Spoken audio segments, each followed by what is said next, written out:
आज की कहानी है दोस्तों लायक बेटा। जब एक शख्स लगभग 45 वर्ष के थे तब उनकी पत्नी का स्वर्गवास हो गया था। लोगों ने दूसरी शादी की सलाह दी, परंतु उन्होंने यह कहकर मना कर दिया कि पुत्र के रूप में पत्नी की दी हुई भेंट मेरे पास है। इसी के साथ पूरी जिंदगी अच्छे से कट जाएगी। पुत्र जब वयस्क हुआ तो पूरा कारोबार पुत्र के हवाले कर दिया। स्वयं कभी अपने तो कभी दोस्तों के ऑफिस में बैठकर समय व्यतीत करने लगे। पुत्र की शादी के बाद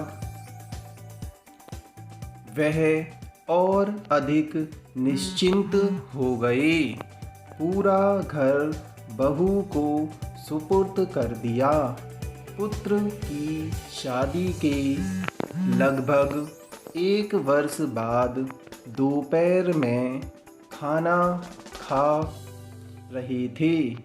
पुत्र भी लंच करने ऑफिस से आ गया था और हाथ मुंह धोकर खाना खाने की तैयारी कर रहा था। उसने सुना कि पिताजी ने बहू से खाने के साथ दही मांगा और बहू ने जवाब दिया कि आज घर में दही उपलब्ध नहीं है। खाना खाकर पिताजी ऑफिस चले गए। थोड़ी देर बाद पुत्र अपनी पत्नी के साथ खाना खाने बैठा। खाने में प्याला भरा हुआ दही भी था। पुत्र ने कोई प्रतिक्रिया नहीं दी और खाना खाकर स्वयं भी ऑफिस चला गया। कुछ दिन बाद पुत्र ने अपने पिताजी से कहा, पापा, आज आपको कोर्ट चलना है। आज आपका विवाह होने जा रहा है। पिता ने आश्चर्य से पुत्र की तरफ देखा और कहा, बेटा, मुझे पत्नी की आवश्यकता नहीं है और मैं तुझे इतना स्नेह देता हूँ कि शायद तुझे भी माँ की ज़रूरत नहीं है। फिर दूसरा विवाह क्यों? पुत्र ने कहा, पिताजी, ना तो मैं अपने लिए माँ ला रहा हूँ, ना आपके लिए पत्नी।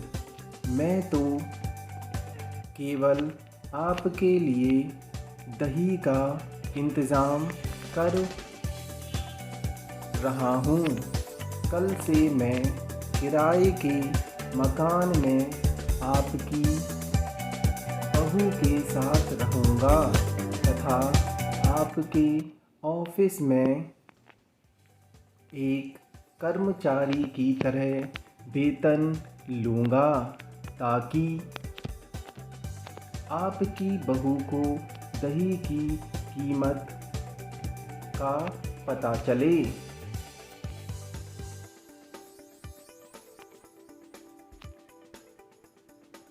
इस कहानी से हमें यह सीख मिलती है कि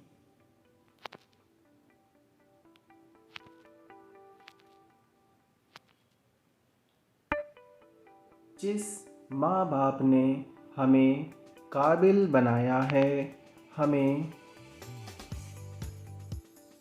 हमेशा उसका सम्मान करना चाहिए।